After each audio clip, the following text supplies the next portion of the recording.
n'y a pas de politique qui ait discriminé des filles, même si la société a tendance à les discriminer. Mais en termes de politique, il n'y en a pas eu. Mais nous savons aussi, nous ne sommes pas naïfs, que les filles sont souvent défavorisées.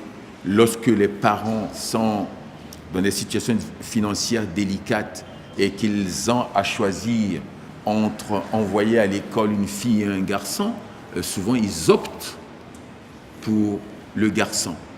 Lorsqu'une fille commence à grandir, souvent ce ne sont pas les papas, leurs pères qui leur disent « Vous êtes devenue une grande fille ». C'est souvent les mamans.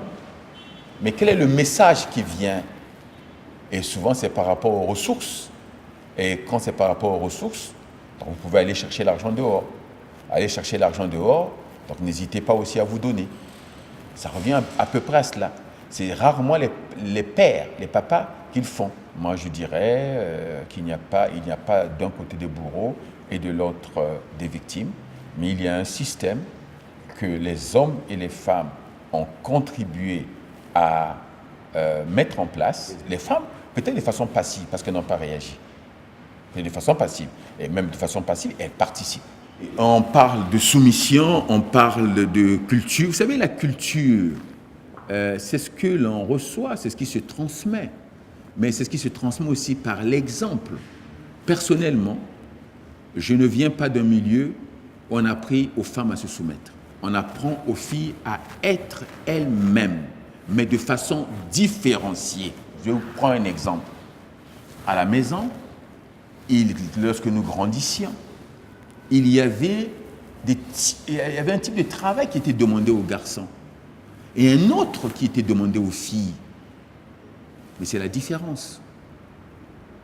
Ce n'est pas parce que les filles vont faire à manger pour leurs parents et pour leurs frères qu'on va dire qu'elles sont soumises. Ça veut dire quoi lorsqu'on parle de la soumission des filles? Personnellement, j'aimerais comprendre. L'homme chef de famille, la femme chef du foyer. Je partage personnellement même cette idée. L'homme est celui qui assume les responsabilités. C'est celui qui montre le chemin, c'est lui qui dirige, celui qui donne les orientations, mais celui aussi qui porte les coups. Parce qu'il n'y a pas de chef sans qu'ils puissent porter des coups.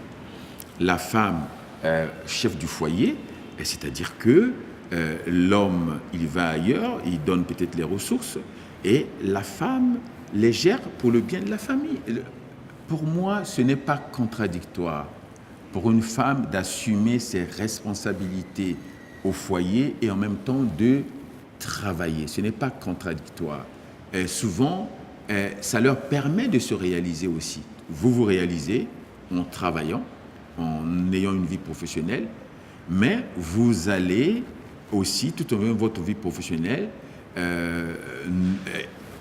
y apporter ce que vous apporte vous-même votre situation d'épouse ou de mère. Moi, j'ai rencontré plus de femmes qui ont réussi de façon dialectique à vivre ces deux situations et à y trouver une véritable source d'épanouissement. Je suis un ardent défenseur de la parité. Et je pense que c'est un tournant aussi dans l'histoire de notre pays, l'affirmation de la parité dans un domaine administratif, dans un domaine politique et autres, tout ça là. Maintenant, tout le problème, c'est comment la réaliser. Je pense que c'est simplement ce qui est essentiel dans les relations entre les êtres humains. Le respect. Ça va la place qu'on laisse à l'autre. Ça va dans la capacité à pouvoir l'écouter, la possibilité qu'on peut lui donner de se réaliser. Et je ne pense pas qu'il faille faire un effort particulier pour avoir des relations acceptables ou normales par rapport aux femmes. Si on doit faire un effort particulier, ça veut dire qu'il y a un problème. Je veux un monde dirigé par des hommes et par les femmes pour que la diversité du genre humain puisse se réaliser là. Et bien entendu, nous devons lutter contre tout ce qui empêche aux filles de renforcer pleinement leurs capacités et surtout de participer à la construction et au développement de notre pays.